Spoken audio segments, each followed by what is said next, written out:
They didn't arrive with the heaviest armor or the biggest guns. Instead, they arrived in overwhelming numbers, relentlessly adaptable, and engineered for a global war that demanded speed, logistics, and firepower on an industrial scale. These machines carried American soldiers from North Africa to the hedgerows of France, from Pacific Islands to the heart of Germany. Some were flawed, some were feared, and some changed the very definition of modern warfare. This is the story of America's World War II war machines. Number 1. The M22 Locust, the airborne gamble. This tank was designed to be strapped underneath a glider plane and dropped behind enemy lines to support paratroopers. Let's look at the stats. It was incredibly light, weighing just 7.4 tons with a top speed of 40 miles per hour. Its strength was its air mobility.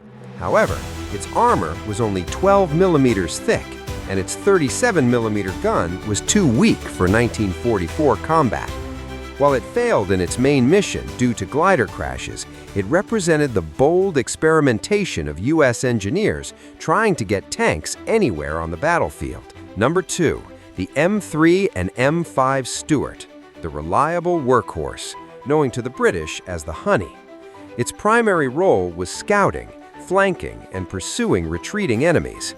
It had a combat weight of 15 tons and was powered by twin Cadillac engines to hit 36 miles per hour. Its power wasn't its gun, a small 37 millimeter cannon, but its reliability. It rarely broke down in the harsh desert heat. In North Africa, these tanks swarmed around heavier German panzers. They couldn't kill them from the front, but they could outrun and outmaneuver them, providing crucial intel to the main force. Number 3. The M24 Chaffee, the evolution of the Scout. This was designed for late-war reconnaissance and infantry support. Weighing 18 tons with a speed of 35 miles per hour, its greatest strength was its firepower.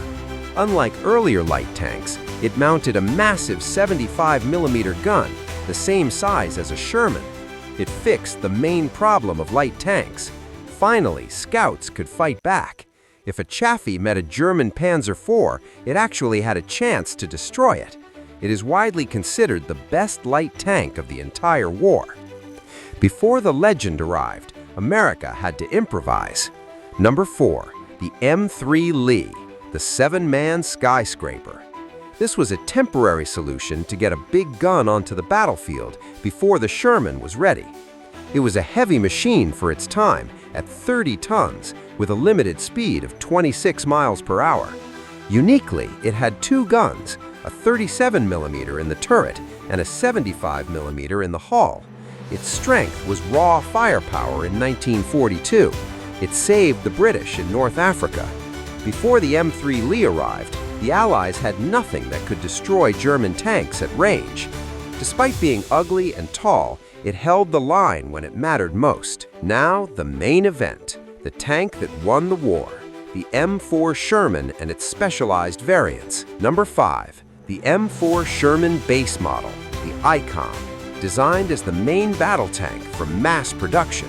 It weighed 30.3 tons with a speed of 30 miles per hour and 75 millimeters of frontal armor. Its superpower was versatility and logistics. If a Sherman broke down, it could be fixed in an hour. If a Tiger broke down, it was abandoned. There were simply too many of them. They overwhelmed the German army. For every Sherman destroyed, 2 more appeared over the hill. Number 6. The M4 Sherman Firefly, the British-American hybrid. Its role was specifically tank killing, hunting tigers and panthers. It had a similar speed to a standard Sherman, but with a longer barrel. It mounted the 17-pounder gun. This weapon could penetrate 140 millimeters of armor. It was the only Allied tank in Normandy that scared the Germans. German commanders ordered their troops to destroy Fireflies first. It gave the Allies a fighting chance against heavy armor. Number 7. The M3E2 Jumbo, the battering ram. This was an assault tank used for leading columns into fortified towns. The weight skyrocketed to 38 tons, dropping speed to a sluggish 22 miles per hour. The trade-off was armor, armor, and armor. It had 152 millimeters of steel on the turret, thicker than a Tiger I. In the Battle of the Bludge, jumbos took hit after hit, protecting the lighter tanks behind them. They were the shield of the American Army. Now the Easy 8, the peak of Sherman evolution, used for mobile warfare in the final drive to Berlin. Improved suspension allowed for a smoother ride and wider tracks for better flotation on mud. It armed with a high-velocity 76mm gun, balanced mobility, protection, and firepower perfectly. This tank proved that the Sherman design wasn't obsolete, allowing American crews to fight late-war German tanks with confidence. Number 9. The T-34 Calliope, the scream of death, used for saturation bombardment. This was a standard Sherman chassis carrying 4.5-inch rockets. Its strength was psychological warfare. It could fire 60 rockets in mere seconds. It was used to smash bunkers and entrenched infantry. The sound alone was enough to make enemy soldiers surrender. It turned a tank into a mobile artillery battery. Number 10. The M10 Wolverine.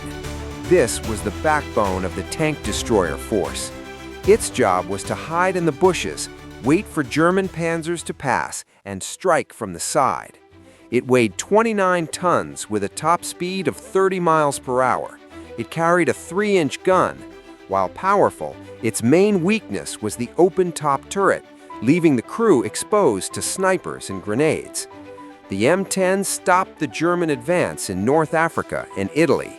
It proved that you didn't need heavy armor if you shot first. Number 11. The Speed Demon, the M18 Hellcat. This vehicle was built for shoot-and-scoot tactics.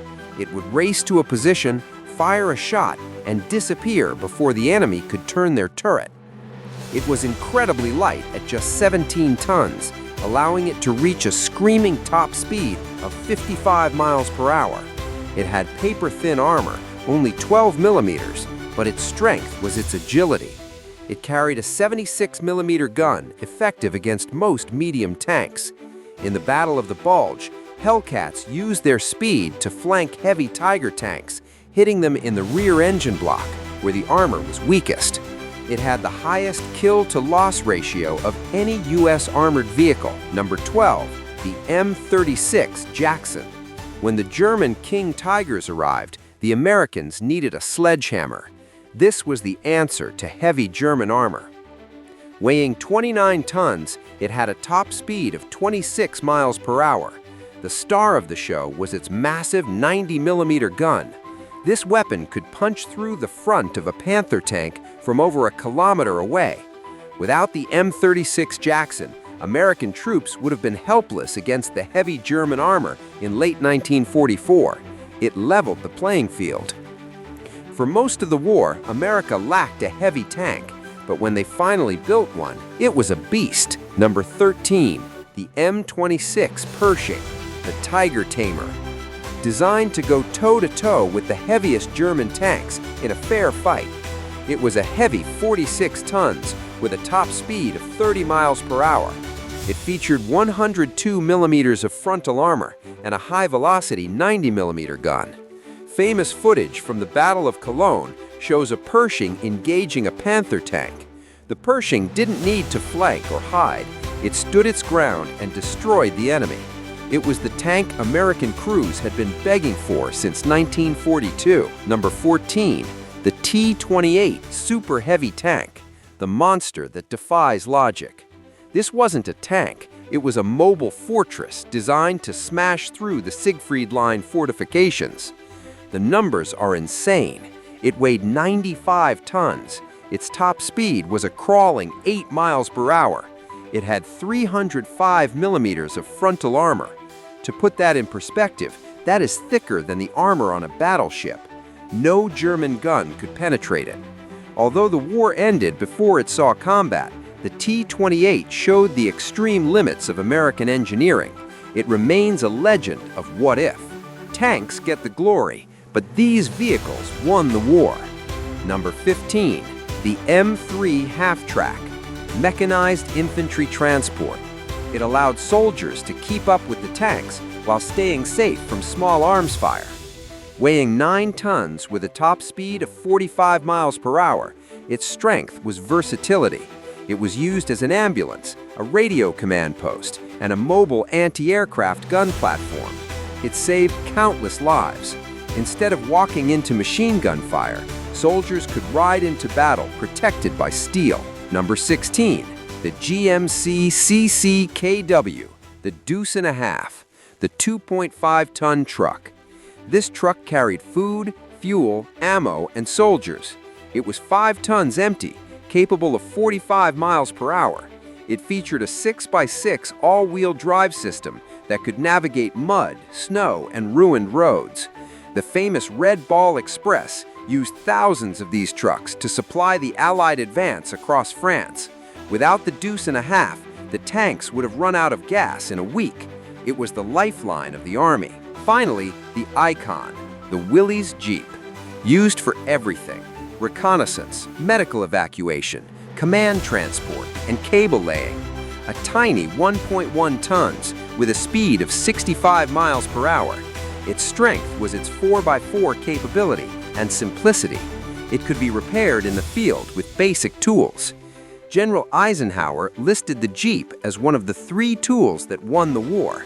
It gave every American unit unmatched mobility. It wasn't just a car, it was a symbol of American freedom. From the lightning-fast Hellcat to the unstoppable T28 and the millions of trucks that kept them moving, this was the arsenal of democracy. While Germany focused on building perfect, complex machines, the United States focused on effective mass production. They didn't just build tanks, they built a system that overwhelmed the enemy. This is the story of America's World War II war machines. When the United States entered World War II, it faced a brutal reality. It had to fight across oceans, continents, and climates simultaneously. American engineers responded not with perfection, but with practicality. Vehicles that could be mass-produced, repaired quickly, and adapted endlessly. From light reconnaissance tanks to heavy assault variants, each vehicle reflected a specific battlefield need and a rapidly evolving doctrine. Together, they formed the mechanical backbone of Allied victory. We begin with one of the smallest and most unusual tanks America ever built. These machines were not built to be perfect, they were built to win. Each vehicle reflected a specific need, a battlefield lesson, or a hard-earned adaptation forged under fire. Together, they formed a system of warfare that emphasized speed, flexibility, and overwhelming production. While individual vehicles may be debated, their collective impact is undeniable. In steel, rubber, and gasoline, they carried the United States to victory and reshaped modern warfare forever.